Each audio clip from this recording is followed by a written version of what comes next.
Animal एक ऐसी genre की फिल्म है जो न केवल एक्शन और इमोशन बल्कि अपनी स्ट्राइकिंग विजुअल्स के लिए भी फेमस है।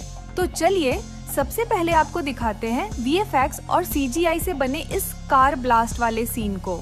उन्होंने इन गैस सिलेंडरों की मदद से हाई इंटेंस फ्लेम तैयार किया है, जिसके लिए बहुत सारे गैस सिलेंडरों को एक साथ अलाइन करके उसके फ्लेम बनाए गए हैं ताकि यह दिखने में और ज्यादा ड्रामेटिक और इंटेंस लगे। वैसे इस सीन्स को फिल्माने के लिए लोकेशन पर एक मैरून कलर की रोल्स रॉयस कार भी मंगवाई गई थी, बट उस पर आग नहीं लगाया गया था। यहाँ VFX स्क्रीन के आगे आग जलाकर उन दोनों कलाकारों का यहाँ पर रिएक्शन लिया गया है। यहाँ आप सोच रहे होंगे कि रणबीर ने रोल्स रॉयस ही क्यों मंगवाया था।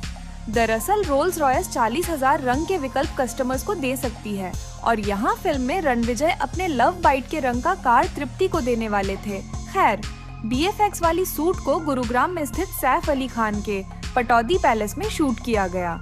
वहीं रणबीर कपूर का घर भी रहता है जहाँ वह सभी रहते हैं। ये फिल्म का बेस लोकेशन है। फिल्म के डायरेक्टर संदीप रेड्डी वांगा ने बेहतरीन सिनेमैटिक एक्सपीरियंस को ध्यान में रखते हुए जहां तक हो सकता था उन्होंने फिल्म को रियल लोकेशन पर शूट किया है। बट कुछ इस तरह के सीन थे जिसे VFX में फिल्माना ही पड़ता। उसके लिए इस तरह की विशेष तकनीक का इस्तेमाल करके शूट किया गया था। इस फिल्म के लिए NY VFX वाला, famous studios, visual bird studio और शाहरुख खान की रेड चिल्लीज ने काम किया है, जिसके VFX सुपरवाइजर है सैम भट्टाचार्य जी। यहाँ पर बॉबी देओल यानी अबरार हक की शूटिंग हुई थी। वैसे यहाँ पर उनके शादी होने से लेकर बाकी सीक्वेंस को लंदन में शूट किया गया था।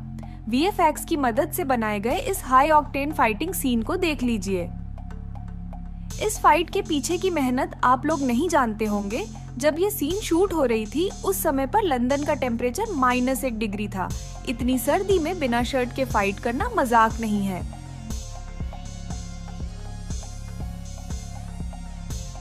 इस एक्सट्रीम कोल्ड कंडीशन में फिल्म के स्टंट मास्टर सुप्रीम सुंदर को लोकेशन पर सीन शूट करते हुए देख सकते हैं, जबकि वहीं रणबीर और बॉबी शर्टलेस होकर फाइट किए थे। वहां आर्टिफिशियल बारिश कराई गई थी।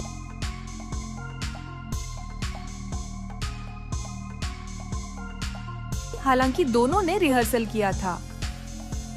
हाँ, यह बात है कि फाइट को परफेक्ट बनाने के लिए ब्लू स्क्रीन और कारपेट्स का यूज किया जाता है, जिसे कि बाद में एडिटिंग के टाइम पर यानी पोस्ट प्रोडक्शन में रिप्लेस कर दिया गया है। वहीं स्पेशल इफेक्ट की बात करें तो यहाँ पर आपको ब्लड शेड्स भी देखने को मिल जाता है, जिसे कि VFX के थ्रू ऐड किया गया था। हालांकि शूटिंग के टाइम पर उनके चेहरे पर इस तरह के कलर जरूर लगाए गए थे, बट जो स्पेशल इफेक्ट यहाँ दिखे थे उसका तोड़ नहीं है। जैसे कि रणबीर के द्वारा चाकू से गले काटने वाले सीन के पीछे का VFX देखिए। हालांकि जब ये सीन बनकर सिनेमा में आया तो लोगों की धड़कनें तेज हो गई थी और कमजोर दिल वालों की हालत तो पूछो ही मत। यहाँ पर इस सीक्वेंस को ज्यादा रियल और डेंजरस बनाने के लिए ब्लड ड्रॉप्स के इंटेंसिटी को तेज किया गया है, जो स्क्रीन पर और भी ज्यादा टेंशन क्रिएट करती है। पूरी फिल्म में बॉबी देओल को केवल 30 मिनट का ही टाइम दिया था, बट जैसे ही वह इस फिल्म में एंट्री मारते हैं, फिल्म देखने का मजा 2 गुना हो जाता है। फिल्म का यह उस समय का सीन है जब वह शादी के लिए तैयार हो रहे होते हैं। इसके बाद उनका ब्लडी लुक हमें देखने को मिलता है। आप देख सकते हो कि इनका मेकअप कितनी अच्छी तरीके से किया जा रहा है। वहीं आपको याद होगा कि इस सीन में ये बिना कपड़े के दिखे थे। इस सीक्वेंस को करने से पहले इन्होंने काफी अच्छी तरीके से जिम में ट्रेनिंग की थी। वहीं इस लास्ट वाले सीन का रिहर्सल भी मुंबई में हुआ था, लेकिन पूरे सीक्वेंस को फिल्माया गया था लंदन में। फिल्म में हमें घर के अंदर दिखाए जाने वाले सीन्स में VFX देखने को मिल जाता है, जिसमें रश्मिका, रणबीर और उनके फैमिली के बीच होने वाले ड्रामा को मुंबई के VFX स्टूडियो में शूट किया गया था, जहां घर वाले सेट के विंडो और डोर पर हमें ब्लू बैकग्राउंड दिख रहा है। वहीं इस घर की शूटिंग जब पटौदी पैलेस में की गई तो वहां पर भी सामने रोड को दिखाने के लिए ब्लू बैकग्राउंड का इस्तेमाल किया गया था। प्रोस्थेटिक मेकअप फिल्म में इस हद तक एक्सपेरिमेंट किया गया है जिस पर बिलीव करना मुश्किल है। फिल्म में जहां रणबीर के गुड लुकिंग चाइल्डहुड से लेकर मस्कुलर लुक को दिखाया गया, तो वहीं एक समय पर रणबीर का डैडबोर्ड लुक भी देखने को मिला है। इसके लिए रणबीर के बॉडी पर प्रोस्थेटिक ट्रांसफॉर्मेशन किया गया है। कुछ इस तरीके से एक स्पेशल प्रोस्थेटिक बॉडी सूट बनाया गया जो दिखने में बिल्कुल रियल लगता है। इस सूट को पहनकर ही वह इतने मोटे दिखे थे, बट आप इसे देखकर बिल्कुल भी फर्क नहीं कर पाएंगे कि ये प्रोस्थेटिक बॉडी सूट है या फिर रियल स्किन। खैर, यहाँ पर आप अजीज का लुक डिजाइन होते हुए भी देख सकते हो। वैसे एनिमल में प्रोस्थेटिक का भरपूर यूज हुआ है। यहाँ आप लोग अनिल कपूर के बॉडी डबल को देखकर हैरान हो गए होंगे। क्या आपको पता है उन्होंने खुद का डबल रोल भी किया था? और यह संभव हो पाया था इस तरह के प्रोस्थेटिक वर्क की वजह से। आप उन्हें ट्रांसफॉर्म होते हुए देख सकते हैं। देखा जाए तो यह ट्रांसफॉर्मेशन किसी मैजिक से कम नहीं था, क्योंकि अनिल कपूर यहाँ पर एक जैसे होते हुए भी डिफरेंट नजर आ रहे थे। खैर, इसे प्रोस्थेटिक का जादू बोलिए या फिर आप उसे अनिल कपूर की मास्टरपीस एक्टिंग भी कह सकते हैं। इस फिल्म के प्रोस्थेटिक मेकअप आर्टिस्ट का नाम अमित अंबेडकर जी है। वैसे उन्होंने रईस, पद्मावत और गंगूबाई फिल्म के लिए भी बेहतरीन वर्क किया है। वहीं रणबीर कपूर के लॉन्ग हेयर वाले लुक को भी प्रोस्थेटिक्स के थ्रू ही बनाया गया है।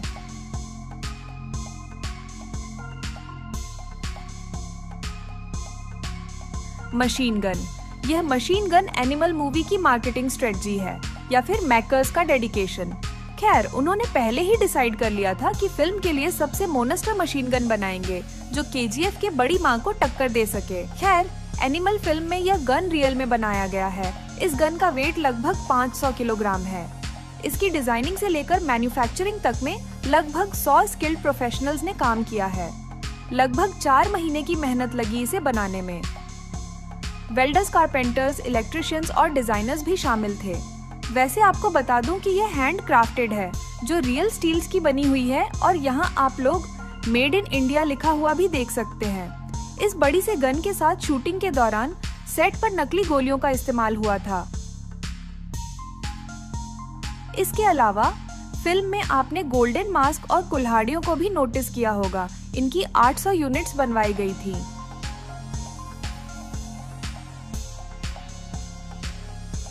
अब मैं आपको ऐसे बिहाइंड द सीन्स की तरफ लेकर चलती हूँ जहाँ से इस मूवी का पूरा चेहरा ही बदल गया था।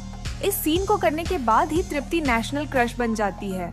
दरअसल इस सीक्वेंस को फिल्माना भी डायरेक्टर के लिए काफी चैलेंजिंग था। उन्होंने तृप्ति को साइन करने से पहले ही पूछ लिया था कि क्या वह इस सीन के लिए कंफर्टेबल है। चलिए, अब हम आपको लेकर चलते हैं रणबीर कपूर के इस कॉलेज वाले सीक्वेंस में। जब ये सीन आई तो लोगों की तालियां और सीटियां अपने आप ही निकल गई थी, क्योंकि लोग इससे काफी रिलेट कर रहे थे। खैर, यहाँ पर रणबीर की एंट्री बहुत ही ज्यादा वायलेंट हो गई थी। वैसे इस सीन को कैसे परफॉर्म करना है, डायरेक्टर उनको समझा रहे हैं। इस सीन को फिल्माने से पहले रणबीर का प्रोस्थेटिक मेकअप किया गया था, जिसकी वजह से वह काफी यंग नजर आ रहे थे। इस वाले सीक्वेंस की actual shooting lady Irwin college में हुई है, जो कि नई दिल्ली में स्थित है। फिल्म में हमें यह बदलकर सेंट मेरी स्कूल दिखाया गया है। यह फिल्म का वह पहला सीन है जहां से एक्चुअल में वायलेंस की शुरुआत होती है। यहाँ रणबीर अपने साथियों के साथ अपने ही जीजू को मारने के लिए ऑफिस में घुसता है। यहाँ वह रेंज रोवर कार से एंट्री लेता है। वह एक्चुअल में उनकी खुद की कार है, जिसको कि उन्होंने इस फिल्म में इस्तेमाल भी किया है। हालांकि इसकी शूटिंग दिल्ली के मिरांडा हाउस में किया गया था। आपको बता दें कि फिल्म में आरजी सेंटिनल एसयूवी भी है और यह बुलेट प्रूफ है। वैसे मोदी जी भी इसी कार से चलते हैं।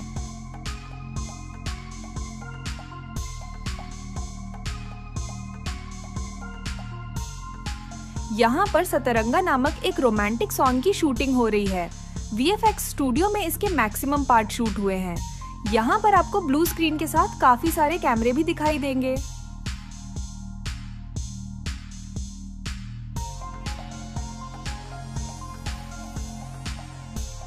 खैर, रश्मिका के साथ वाले सीक्वेंस को पहले मनाली में फिल्माया गया था। वैसे पहली शेड्यूल मनाली की ही थी। यह रणबीर और रश्मिका के शादी के टाइम की शूटिंग है, जिसे मोस्टली उत्तराखंड में फिल्माया गया है। जहां एक तरफ प्रशांत नील अपने फिल्मों में वायलेंस के डायलॉग्स रखते हैं, तो वहीं संदीप वांगा ने फिल्म मेकिंग के दौरान ही कह दिया था कि एनिमल अब तक की सबसे वायलेंट फिल्म होगी। हालांकि इन दिनों मार्को को लोग सबसे वायलेंट फिल्म बता रहे हैं। खैर, अगर आपने मार्को फिल्म का बिहाइंड द सीन्स वीडियो नहीं देखा है तो जल्दी से जाकर चेकआउट कर लीजिए।